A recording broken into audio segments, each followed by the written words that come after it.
Hello everybody, welcome to this tutorial. I've been requested to do a SimBrief tutorial on how to do the flight planning, as well as how to input that flight plan into the simulator itself.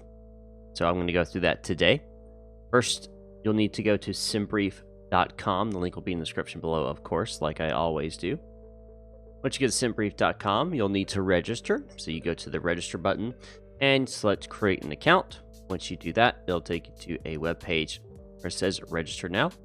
Once you hit register now, which by the way, this is all free, you put in your username, password, confirm, first name, last name, email address, confirm your email address, agree to the terms of service, and you are all set to go.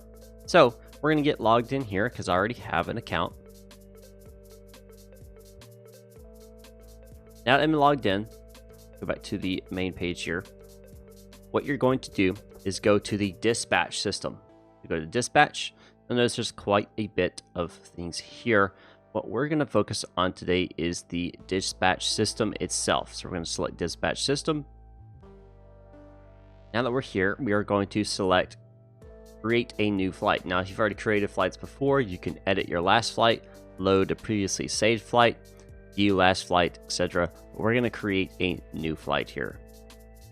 Okay, so we're inside the integrated dispatch system, new flight plan here.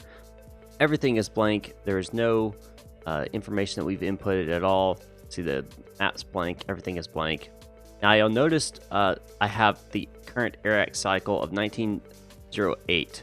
If you do not have the current AirX cycle, if you have, let's say, the default version and you don't have Navigraph or anything like that, it'll have a different number here. It'll automatically default to the X-Plane 11 default navigational data, but if for some reason it's different, you always have the option of changing your AirX to whatever is the default version, or whichever version you may have most up to date. Let's say you did a one-time purchase for the AirX 1810, you can select that there.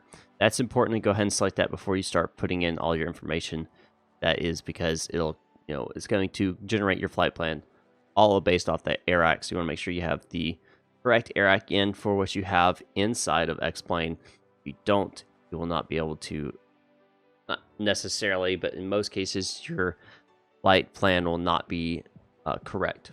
So we'll start off at the top here and we'll move our way down. And I'm going to cover all of this as we go along. There's also some options over here. You'll notice that you have options of changing your units to pounds or kilograms. I usually keep it at kilograms, but it's up to you. You can do pounds. You can change, your continued fuel, your reserve fuel, everything here, flight maps, detailed, simple, none, whatever. You have some options on how you want this to be set up. Do you want it to be a LIDO? You want AAL? You have all these different options for what the actual flight plan gets printed out as. So like, for example, American Airlines, Delta Airlines, Southwest Airlines, United Emirates Airlines, JetBlue. They're all right there for you. So I usually just leave it as LIDO, but it's up to you if you want to fly a specific kind of airline, and that's what you fly. For example, let's say you're part of the virtual airlines for Delta, then you can actually put in the DAL layout, and that's going to make the print off, the quote-unquote print off of the flight plan look like what a Delta flight plan would look like. I'm going to keep on LIDO though. That is what I'm familiar with. That's what I always use. We're going to keep it there. Airline. Now, obviously, you would put in your three letter identifier for your airline. If it was Delta Airlines, for example, BAL. If it was American Airlines, AAL, whichever you prefer. I'm just going to put DAL just for the sake of this tutorial. Flight number, you put in whatever flight number you plan on flying as. I'm going to put 375. Departs. This is going to be your departure airport. Let's say I'm flying out of Miami. We'll put Miami into the departure, and let's say I'm flying to Atlanta. Atlanta there.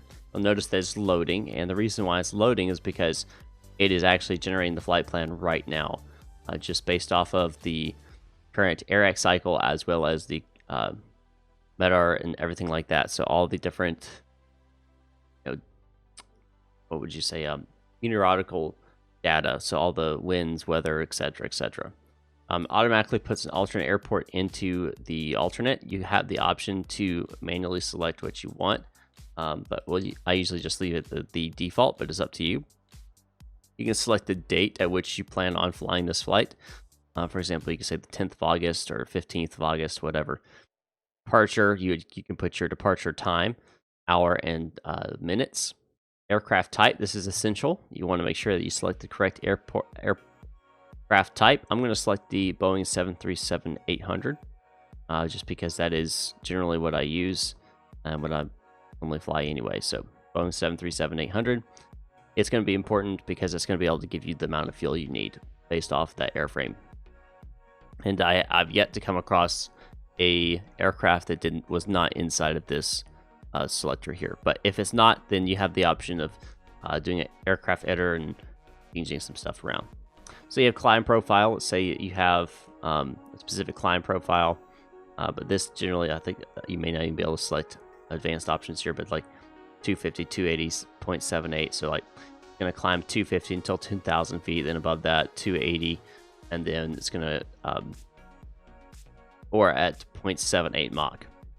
Cruising profile, so you can select your cruising profile, what you would like to be at. Descent profile, again, same thing. Fuel factor, so this is your quote-unquote efficiency level, right? So this is what we a lot of times put in the aircraft. Usually I use 30, but every airline's different. I think American Airlines uses 21 for their A320. So it varies by aircraft and by airline. So if you're flying, again, for like a virtual airline, they'll have the fuel setting for you, and you just select whatever it is. I'm going to select P30 here. Generally, that's what I fly with, and it usually does pretty well. Registration number. So what is your actual aircraft's registration number? I'm going to leave it as is, but you can put whatever VIN number.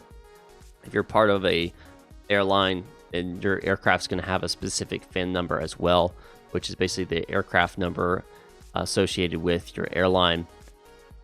You have your SoCal code. Don't need any ATC call sign, so if you want to be called something different, you can put your call sign right here in there. So scheduled time and route, that is automatically inputted based on your route that is given you and how fast you've put your fuel factor and everything like that. But if you think that you're going to have, if you look at your weather and you think, okay, I'm going to be running into some storms, I'm probably going to have to do some diversions, or if I'm going to have to climb to avoid turbulence or descend or what have you, you have the option to increase or decrease your time to kind of get you a better estimate on arrival. Departure and arrival airports, based off of what you're trying to fly, you could just fly the default 27, whatever it gives you in arrival if you wish. But if you're flying, for example, VATSIM or something like that, you'll want to check out what the active runways are for the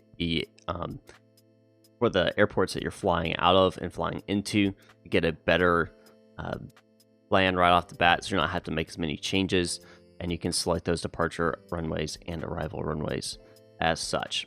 Taxi out and taxi in, this is the amount of fuel. So time, so you're expected to be taxiing out, let's say about 20 minutes, taxiing in about 8 minutes.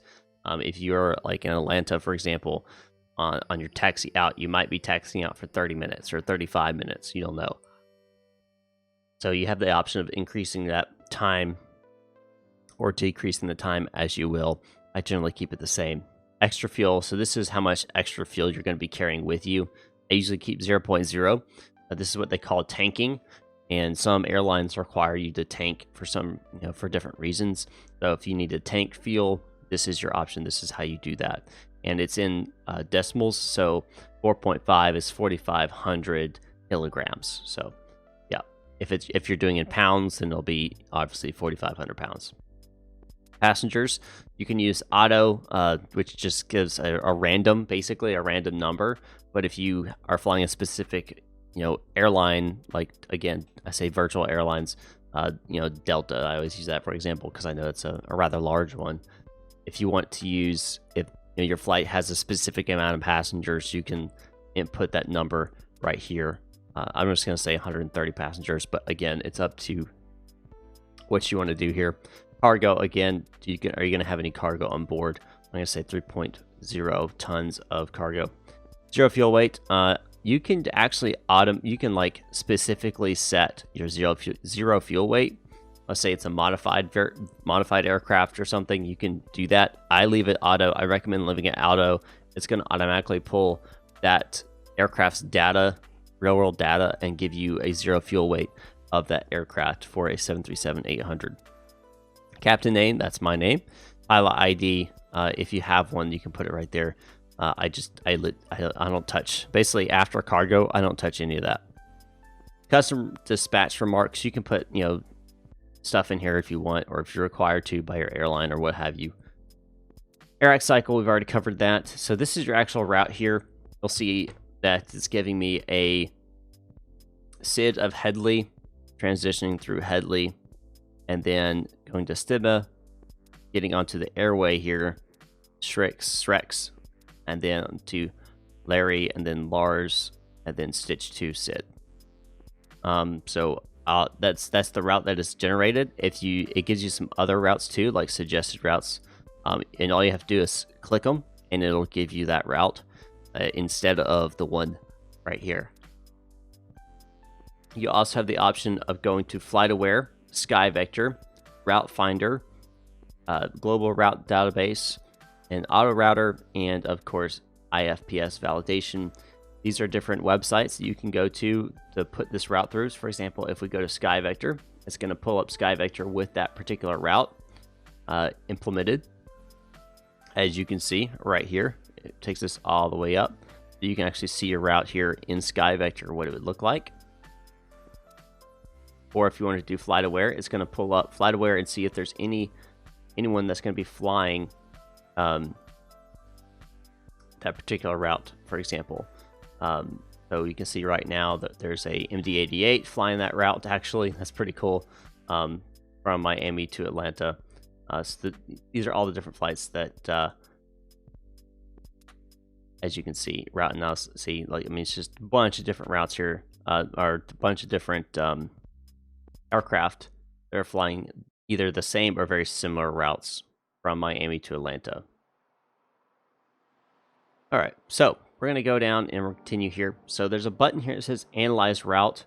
This is basically if you made some changes and it doesn't automatically analyze it from there. You click Analyze Route. It's going to make sure that everything's up to date and proper. Distance is right, the AirX right, and the route is correct. The route finder, so this is a option for you. You can actually do, you can find other routes. So say you want to find an alternative route that may be a little bit different, specific airways you want to avoid, or fixes or stars you want to avoid, or specific ones you want to include. You have that option to put those in there, and it'll find the route based off of those constraints. You have the option of doing a historical weather. For example, if you want to fly a specific flight in history, you want to pull that specific weather up, you have that option. You can pull that up. Alternate airports, again, this allows you to, what other alternate airports that you might need. So if you're flying across the country, for example, you might have several different alternate airports if you need them. UTOP scenario customization. Again, just some other options for you if you want to do a little bit different scenarios. You have that option. And then it shows this map. This is just the basic, what your map or route will look like in the overview. You can zoom in if you want to and see it more detailed as you wish. Once that's completed, basically what you're going to do is you're actually going to generate your operational flight plan. To do that, you're going to select the Generate OFP. You also have the option of saving flight. Let's say you're not going to do it right now. You could just save the flight for later use. But we're going to generate the OFP. It says, confirm your wish to generate this flight plan. This will overwrite any previous generated flight plan. So if you have another one that's already generated that you're using, this will overwrite that. So you're not going to be able to go back to that one. So make sure that if you're wanting to save these flight plans for future, you do that.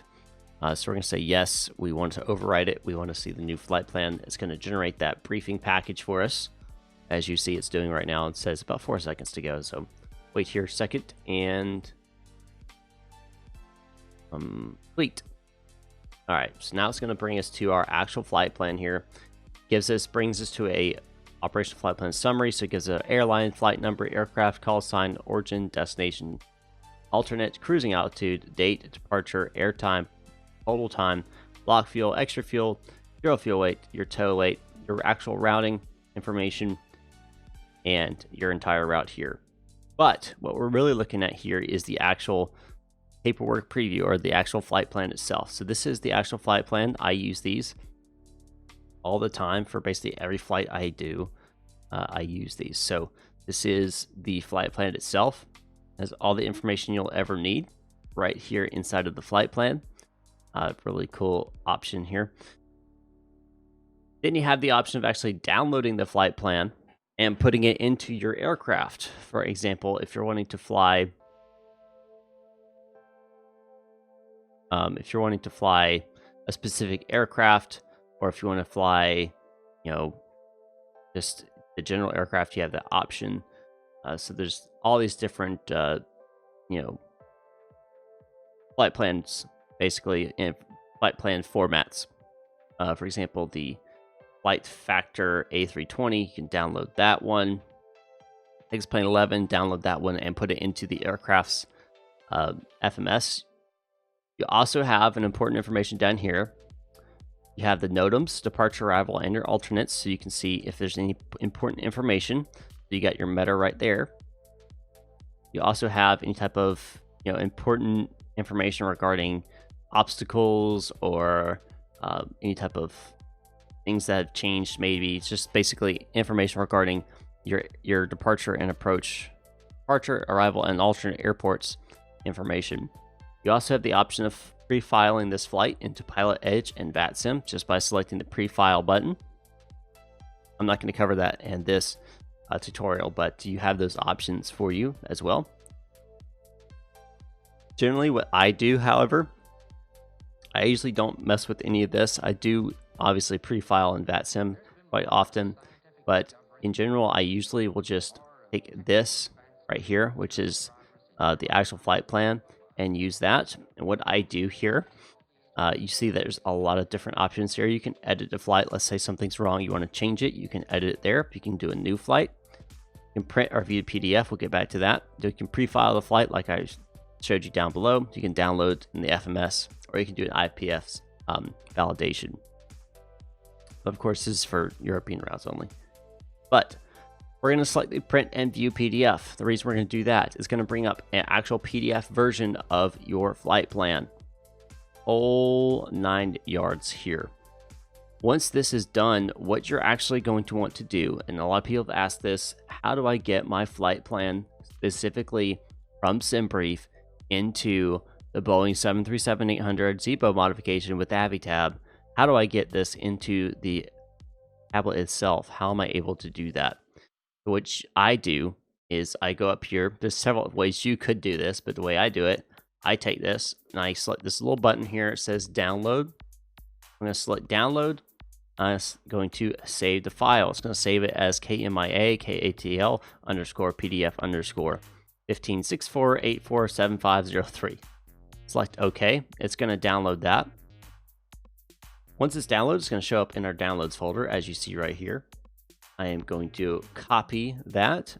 I'm going to go into X-Plane 11, go into resources, go into plugins, go into AviTab, go into charts, and I'm going to paste it into my charts. I usually delete the old flight plans as well.